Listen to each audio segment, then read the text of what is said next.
भ्रमरपुणामधली प्रवासी ही कथा अनेक वेगवेगळ्या कथांचे जीव स्वगर्भात सामावून बसलेली आहे. त्या कथेत जागोजागी नाट्य उमलतं आणि ते त्या कथेच्या कथाबीजाला फुलवत राहतं, गहिरं करतं. एकीकडे गंभीर तत्वज्ञान सांगताना जीवन नर्मविनोदाची पेरणीही करताना दिसतात. मृत्यू आणि जीवन यातील नाते हा जीएनचा कायमच अतिशय आवडता आणि खुणावणारा विषय होता. या कथेत आलेले विविध रूपातील साक्षात्कार हाही एक वाचकाला अंतर्मुख करणारा विलक्षण अनुभव आहे.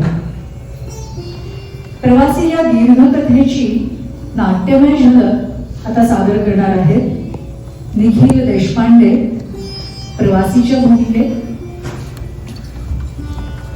आणि जटाधार्याच्या भूमिकेत आहेत अतुल ठोंबरे. प्रवासी या कथेच्या नाट्यीकरणाचे दिग्दर्शन केले आहे अतुल ठोंबरे यांनी. या दीर्घकथेचे नाट्यीकरण पाहूया. प्रवासी. प्रकाशाने एका दिवसाचा सूर्यप्रकाश उडवला, पण एवढ्या वाटचालीत त्याला कुठे एखादे घर दिसले नाही की एक माणूस भेटले नाही. सर्वत्र डोळे त्रस्त करू लागलेली गुंतवण्यासाठी गर्द झाडी होती. प्रवाशाने एक दिवसाचा सूर्यप्रकाश तुडवला, पण एवढ्या वाटचालीतील त्याला कुठे एखादे घर दिसले नाही की एक माणूस भेटले नाही. सर्वत्र आता डोळे त्रस्त करू लागलेली गुंतवण्यासारखी गर्द झाडी होती व या विशाल निर्विकार रानातून बाहेर पडण्यास वाट नाहीच की काय, अशी हताशता त्याला वाटू लागली. अखंड निर्दयपणे सतत सोबत असलेली गर्द झाडीत एका खोपट्यासारखे काहीतरी दिसताच प्रवाशाचे मरगळलेले मन किंचितसे टवटवले व त्याच्या पायात नवा जोम आला. पसरलेल्या काटेरी झुडपातच पाणी फांद्या घालून केलेला एक आडोसा होता व त्याच्या शेजारी पिंजरलेल्या केसाचा एक जटाधारी बसलेला होता. प्रवासी चालत असता एकदम थबकला व क्षणभर त्याला भोवतालच्या जगाचा विसर पडला. बाजूला एका विशाल वृक्षावर उंच जागी एक हवा फूल उमललेले होते. त्या फुलाला न्याहाळून त्याचे कौतुक करून ते पुढे गेला व खोपट्याजवळ आला. त्याच्याकडे स्थिर नजरेने पाहणारा जटाधारी त्याला दिसला, परंतु प्रवासी अगदी जवळ आला तरी त्याने एक शब्द देखील उच्चारला नाही. मी प्रवासी आहे, मला काही खायला मिळालं तर हवं.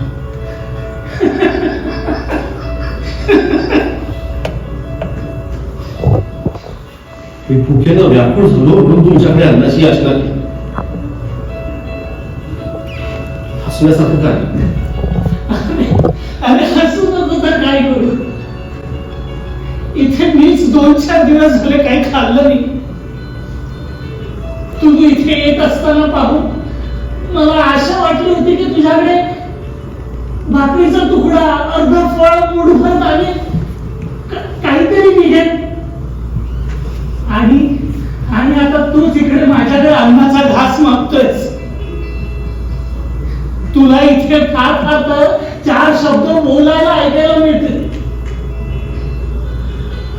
तसंही मी अर्धा दिवस झाले कोणाशी बोललो नाहीये. तू थांबतोस का थोडा वेळ?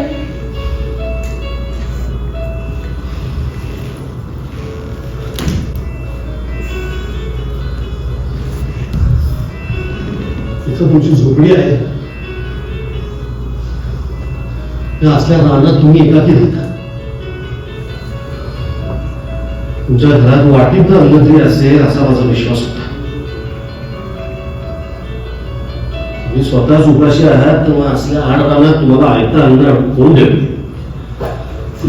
तुझं म्हणणं खरं आहे. इथे अवतीभोवती कोसांवर वस्ती नाही. त्या पलीकडे अनेक लहान सहान गावं विखुरले.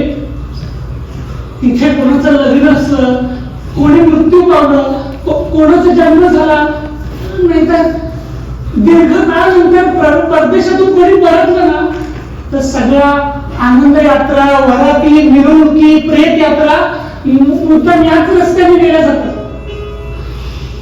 मग त्या इथे या खोपट्याजवळ थांबतात. ते इथे येतात ते मुद्दाम माझ्यासाठी, कारण मी एक गीतकार आहे. मग मी त्यांच्या भूतकाळातल्या आठवणी, सुख दुःख, भविष्यातल्या स्वप्न, आकांक्षा मी स्वतः अनुभवतो आणि माझ्या गीतांच्या पिंजऱ्यात अडकून त्यांच्या समोर ठेवतो. मग कृतज्ञ होऊन ती माणसं मला अन्न वस्त्र देतात.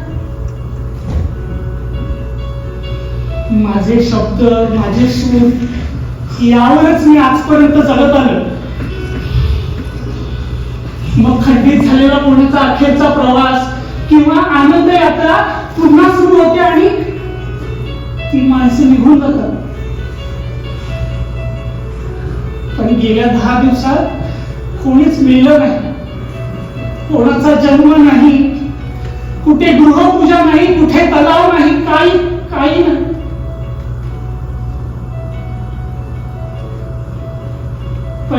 पण मी तुझा फार कृतज्ञ आहे.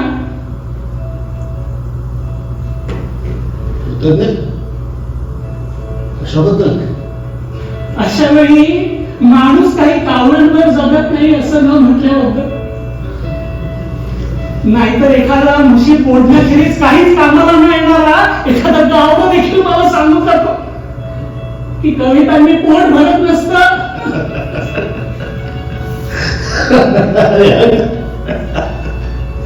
अरे असली 1000 जणांनी आपल्या अभ्यास सोडून खुपसलेली, 1000 माणसांनी आपली घाण पुसलेली, मलिन झालेली चिमण्यांसारखी वाक्य मी कधीच वापरत नाही.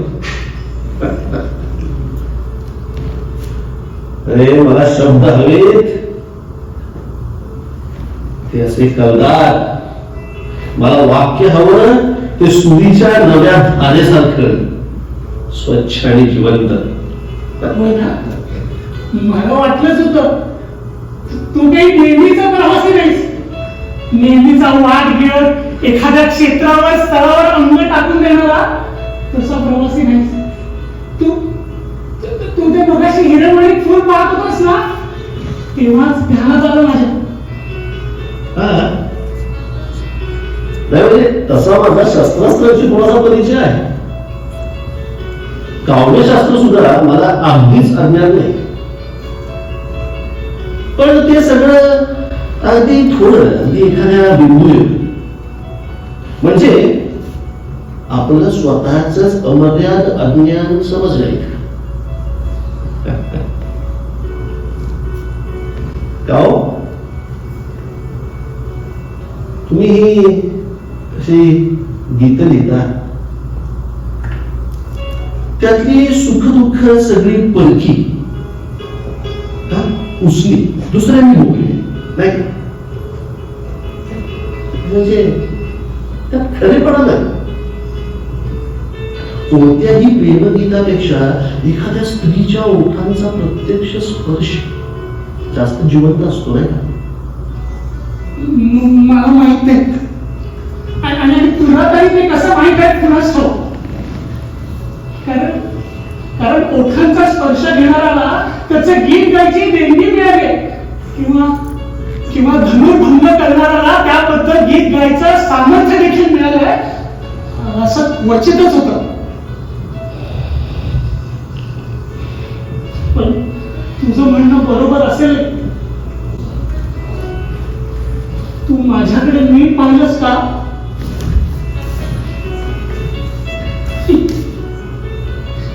पाहिलीस? हे पाय घेऊन मला कोणत्या कुरुक्षेत्रावर युद्ध कौशल्य दाखवता येईल? कोणत्या राजकन्येचा पण जिंकता येईल? सागरांच्या लाटांशी झुंजून विक्राळ जलधरांची हत्या करता येईल का मला? किंवा एखाद्या मस्त धरतीच्या गंगस्थानावर पाऊल ठेवावं, अशा पर्वत शिखरावर पाय ठेवून या जगाकडे अभिमानानं पाहता येईल का मला? तसं एका दृष्टीने मला त्याचं दुःख नाही. हसू नको. त्या दुःख न मानायला शिकलं असं मला होतं. जर मी प्रत्यक्ष योद्धा असतो तर एकच एक योद्धा झालो असतो, एकच सागर साहसी, एकच आलो. पण आता आधी काळापासूनची सगळी युद्ध माझी आहेत. माणसाच्या प्रत्येक साहसात मी सामील आहे. म्हणून असा एकदम क्षुद्र झाल्यामुळे मी अति महान झालोय.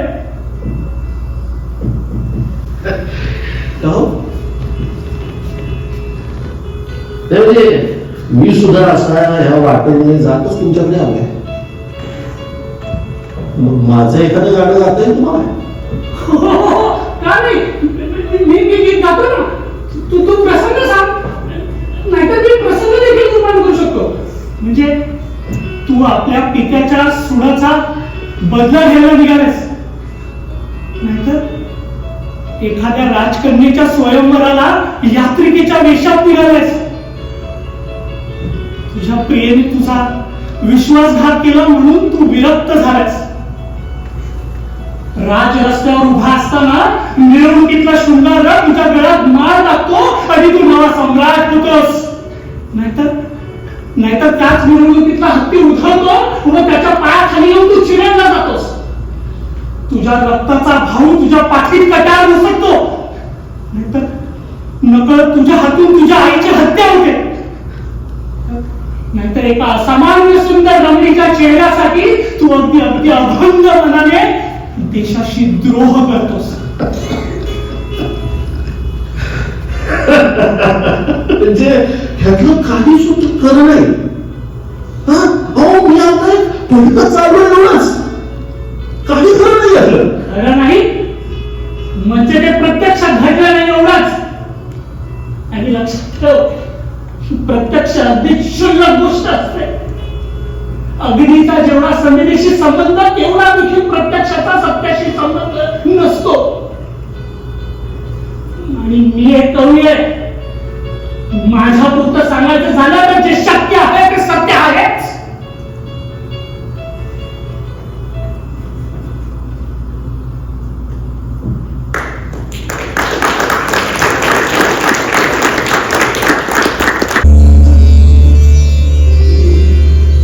जीएनच्या भगिनी प्रभाताई यांच्या बोलण्यातून असे कळले की जीएनचे धारवाडवर फार प्रेम होते. ते सोडून यायचे त्यांच्या फार जीवावर आले होते.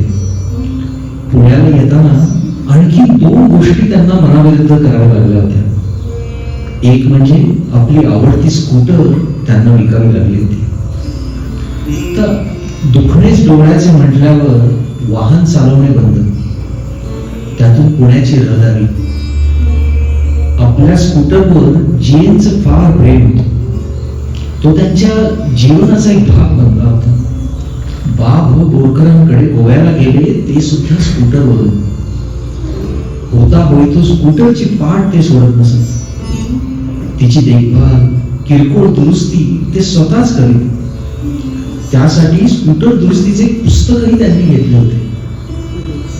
त्यांना सर्वच व्यवहार लेखी हवे असत. साधा निरोप द्यायचा असला तरी तो देखील लेखी आणि आवश्यक त्या अचूक तपशिलासकट असा त्यांचा खाक्या होता. पण आता या साऱ्यावर गदा आली होती. जीएनच्या पुस्तकाचा संग्रह मोठा होता. त्यातली त्यांची खास पुस्तके सोडून बाकी त्यांनी कर्नाटक विद्यापीठाला देऊन टाकली. अशा तऱ्हेने ती काढून टाकावी लागली याचे दुःख सोबतीची माणसे दुरावल्यासारखे होते. प्रभाताईंच्या बोलण्यावरून असे दिसले की जीएनना धारवाड सोडून कुठेही जाण्याची इच्छा नव्हती. त्या गावच्या अणुरेणूबद्दल त्यांना आत्मीयता होती. ते राहत होते तो परिसर, घराचे आवार, घराच्या भिंती, भोवतीची झाडे झुडपे यांच्याशी त्यांचे एक नाते जुळले होते. त्यातून आपले जीवन बाहेर काढायला ते तयार नव्हते. पण प्रकृती पुढे त्यांना ते सगळं विसरावं लागलं. बाबू अण्णांचं धारवाडचं घर मला फार आवडायचं. बाबू अण्णाची खोली वरच्या मजल्यावर होती. त्या खोलीशी त्याचं अतूट नातं होतं. ती त्याची सर्वात आवडती जागा होती. लिहिण्याच्या दृष्टीने तर ती शांत आणि स्वतंत्रच होती. त्याच्या खोलीच्या बाहेर छानशी छोटीशी गच्ची होती, इंग्रजी L अक्षराच्या आकाराची. बाबू अण्णा बऱ्याच वेळा, विशेषतः दुपारचा चहा झाल्यानंतर आणि क्लबला जायच्या आधी, खोलीचा दरवाजा उघडा ठेवून त्याच्या आवडत्या खुर्चीवर बसून सरस्वती राणे, हिराबाई बडोदेकर, भीमसेन जोशी, कुमार गंधर्व, प्रभा अत्रे यांच्या शास्त्रीय संगीताच्या रेकॉर्ड्स लावून सिगारेट ओढत ऐकत बसे. तो जरी गाणं शिकला नव्हता तरी त्याला रागांची माहिती होती. मारुपिहाग, मालकंस, जय जयवंती ह्या रागांचं त्याला विशेष आकर्षण होतं. प्रभा अत्रे यांची जागून सारी रैना बलमा तशीच तनमन तोपे वारू ह्या चीजा त्याच्या सर्वात आवडत्या होत्या. बडे गुलाम अली खानच्या भारदस्त आवाजातील ठुमरी का करू सजनी आये न वालम तर त्यांची अत्यंत आवडती होती. भावगीतांमध्ये ज्योत्स्ना भोळेंनी गायलेली माझी या माहेरा जा जा रे पाखरा आणि आला खुशीत समेंदर ही त्याच्या विशेष आवडीची होती. विजया राज्याध्यक्षांना लिहिलेल्या पत्रात त्याने लिहिलं होतं, माझी या माहेराचा हे गीत भाऊक आहे का? ते ऐकल्यावर 5-10 मिनिटं काही सुचत नाही. एखाद्या वारुळात अंग चोरून बसल्यासारखं वाटतं ते का? वास्तविक हे गाणं एका सासूरवाशिणीचं. पुरुषांना त्याचं काय, पण तसं घडतं खरं. पुलंच्या काही गोष्टी मला अतिशय आवडतात. व्यक्ती आणि वल्ली, तुझे आहे तुझं पाशी ही पुस्तकं, त्यांचं बोलणं, त्यांच्या आठवणी, त्यांच्या नकला. पण त्यात मी आणखी एका गोष्टीची जरूर भर टाकीन, त्यांनी या गीताला दिलेली चाल.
माणसांची कथा काव्यात्मक शैलीने सांगतात आणि माणसांमधील भावबंधनांचे व त्यांना आगतिक आणि नगण्य बनवणाऱ्या नियतीच्या असीम शक्तीचे दर्शन घडवतात.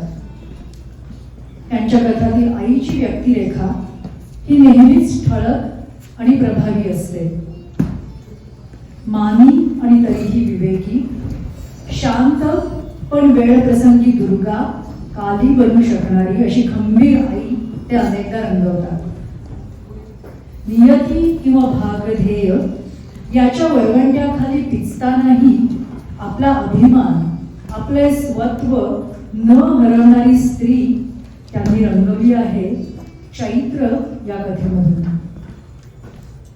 चैत्र ही कथा कुसुम गुंजा या कथासंग्रहातील जीएनची एक फार लोकप्रिय कथा आहे. आता या कथेचा नाट्यमय सारांश सादर करतील नमिता घाटे आहेत राजूच्या आईच्या भूमिकेत, दीपाली कुलकर्णी नायिकाजी, प्रियदर्शनी कापरे नाईक काकू, ओम इनामदार राजू, मयुरेश इनामदार राजूचे बाबा, प्राजक्ता इनामदार, रखमा, उत्तरा धामणकर, प्रेरणा पारखी, संपदा तेंडुलकर आणि गौरी महाजन हळदी कुंकवाला आलेल्या बायका. याचं नेपथ्य केलंय रेवा कराडे यांनी आणि दिग्दर्शन केलंय नमिता घाटे. चैत्र.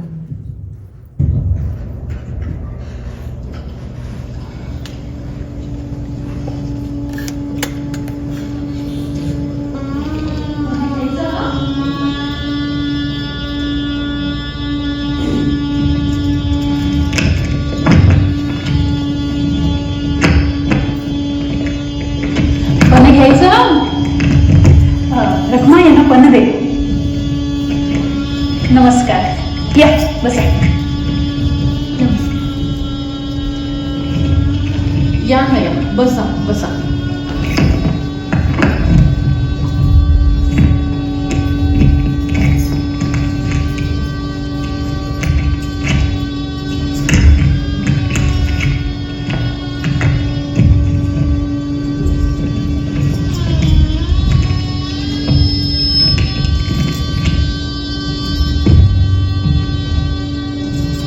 पण घ्यायचं ना.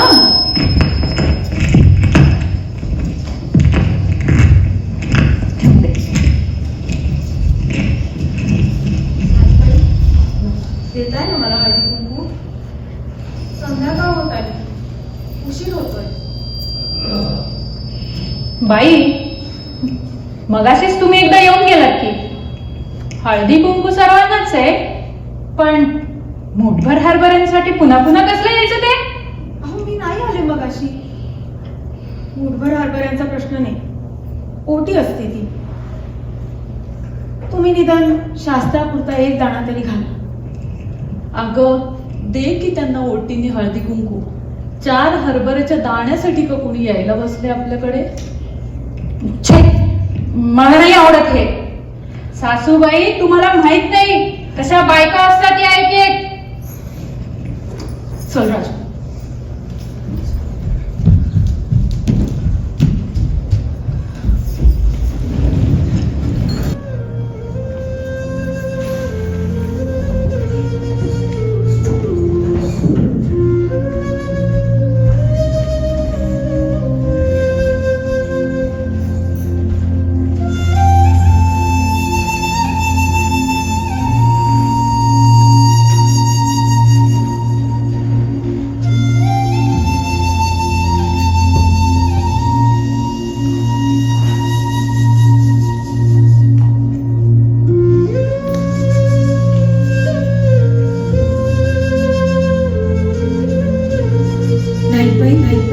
देताय ना मला हळदी. बराच उशीर झाला, संध्याकाळ होत आली.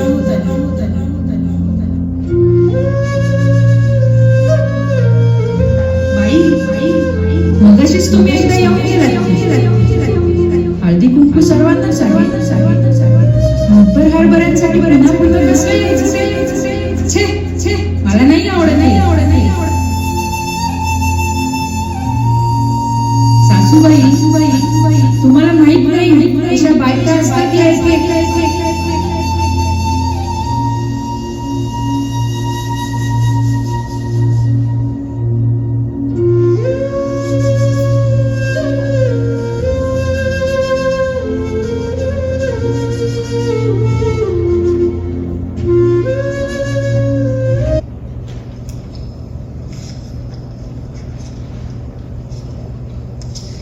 अहो ऐकलं का? माझा हा सोन्याचा सर आणि राजूची अंगठी याचे पैसे आणायचे. बरं. पण पैसे कशाला म्हणून नाही विचारलं तुम्ही? मी कशाला विचारतो? तसं काही कारण असल्याशिवाय तू सोन्याच्या दागिने मोडणार नाहीस. आणि आतापर्यंत मी नसती चौकशी कधी केली आहे का? झालं तर मग आपण निखाऱ्यावरून चालत जाणार म्हणून तू सांग ना की न बोलता येतो की नाही बघ तुझ्याबरोबर. काहीतरीच तुमचं. मला ना हळदी कुंकू करायचं, पण नेहमी सारखं गल्ली पुरतं नाही हा. सगळ्यांना मोकळं असं गाव हळदी कुंकू. त्यासाठी एवढं सामान आणायचं. ठीक आहे. आई, मग पण देखील करायचं का ग आपण? करू हा, पिंप भरून करू.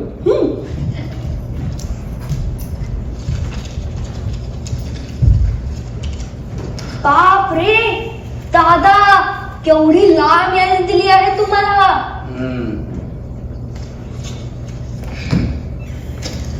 दादा उठा ना. मला काम करू दे.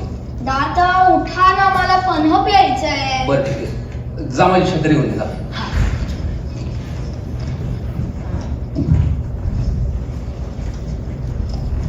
हे धरा छत्री. ही आधी बघितलीस का केवढी मोठी आहे? अरे हे एवढं सामान आणायचं तर पिशवी नको का? जा पिशवी घेऊन ये, जा. दादा चांगलीच मोठी यादी दिली. हे धरा पिशवी. आता तरी उठा.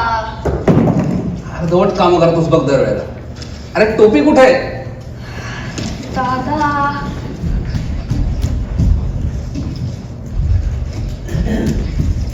हे धरा टोपी. आता तरी उठा, आईला मदत पण करायची आहे. तू काय मला काम करू द्यायचं नाहीस. उठतो बाबा. पण आधीच काही काम कमी येते. त्या त्यांचं हळदी कुंकू, पिशवी, यादी, छत्री. हळदी कुंकू आमच्या हिचं, पण पिणार हा आणि पटकून पाय मात्र जाणार ते माझे. अरे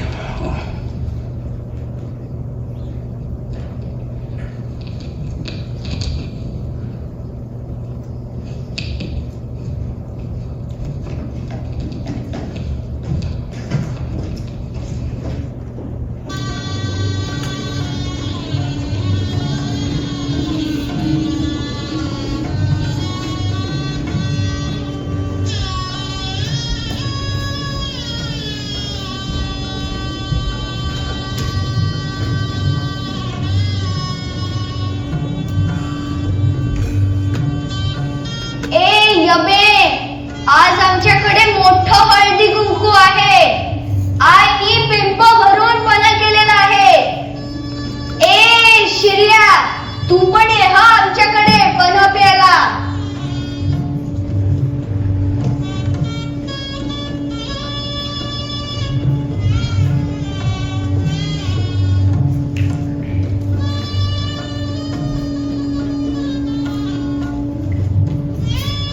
या ना, बसा.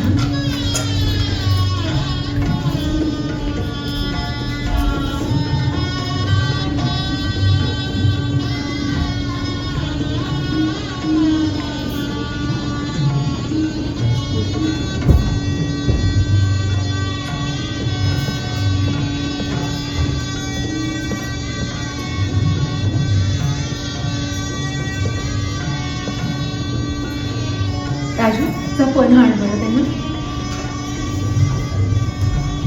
घ्या हा पण. माईक वाड्यावर निरोप केला की नाही देव जाणे. या ना, बस.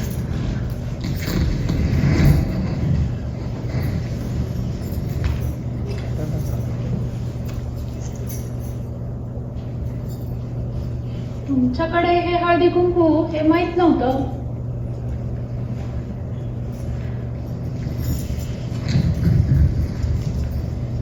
राजूची आई येते आहे. क्या?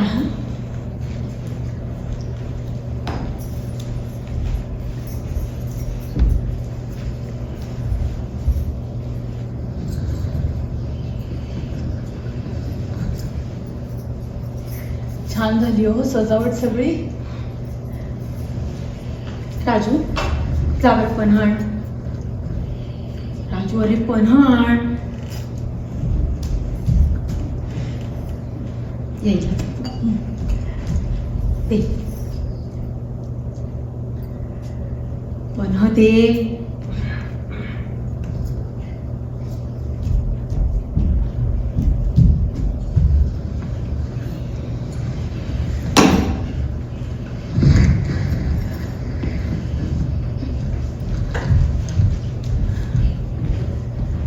माझी सर्वात धाकटी मुलगी तुमच्याच वयाची असेल, पण मी तुमच्या पाया पडते. मनात काही तळपट ठेवू नका. माझे आता फार थोडे दिवस राहिलेत. माझ्या डोळ्यात देखत तरी घरात काही बरं वाईट व्हायला नको. 30 वर्ष हळदी कुंकू केलं मी, पण घरात आलेली सवाष्ण कधी तशी परत गेली नाही.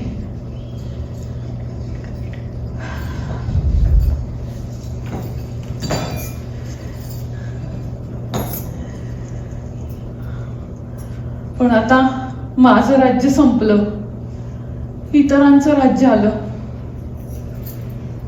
पण मी कधीतरी तुमची भरपाई नक्की करीन हो.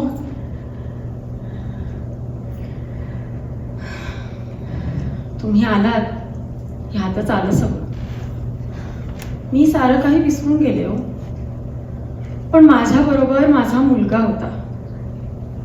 त्याच्या मनाला डागणी लागून राहिली असती म्हणून हा सगळा खटाणा.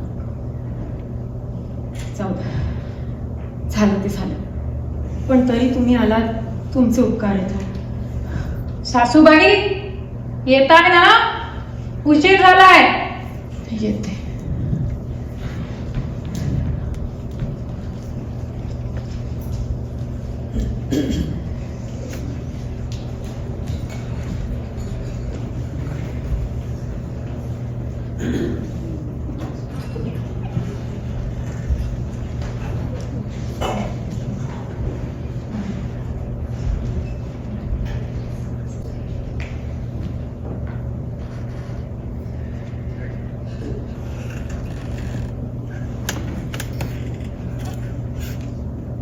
आई, ए आई, ओरे बाळा, मागच्या वर्षी आपण किती मोठं हळदी कुंकू केलं होतं. पिंप भरून पण वाटलं होतं. होय रे बाळा, गेलं सुद्धा वर्षभर कर.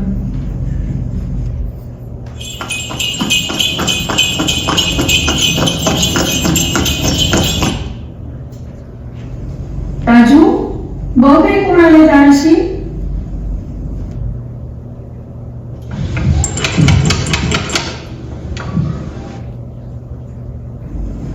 अगं बाई, नाईकची दिसतायत. त्यांना सांग मी आंघोळ करते म्हणून, आणि जाताना त्यांना देवासमोरचा करंडा देशील.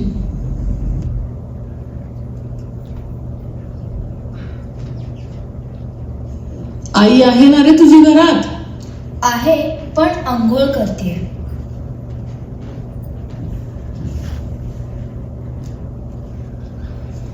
राजू कोण आलंय रे? मी नाईक काकू. आज हळदी कुंकू आहे ना आमच्याकडे. सर्वात प्रथम तुमच्याकडेच आले मी. म्हणजे तशी रखमा येईलच, पण मी म्हणलं तुमच्याकडे स्वतः जावं. मागचं सारं विसरून न चुकता यायचं बरं का. होय, येईन की. थांबता का जरा?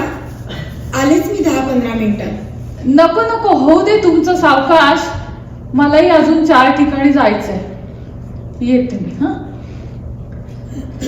नायकाजी थांबा, हे जरा कुंकू. किती शहाणा आहेस रे बाळा. तू देखील यायचं बरं. तुला माझं स्वतंत्र आमंत्रण आहे. हा, तर येते.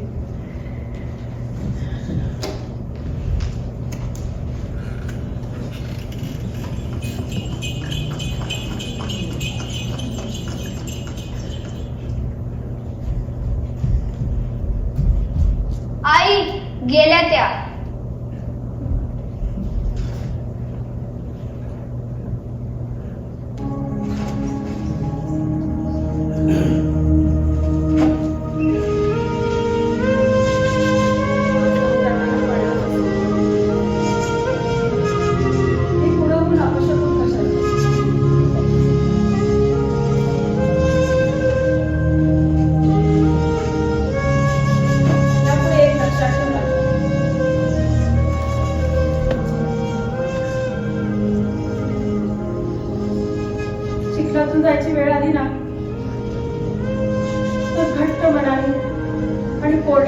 मी चालत जातो.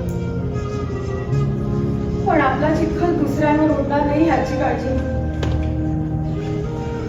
म्हणजे दादा वाले आपण नाईक आजीने सांगायचं नव्हतं होय.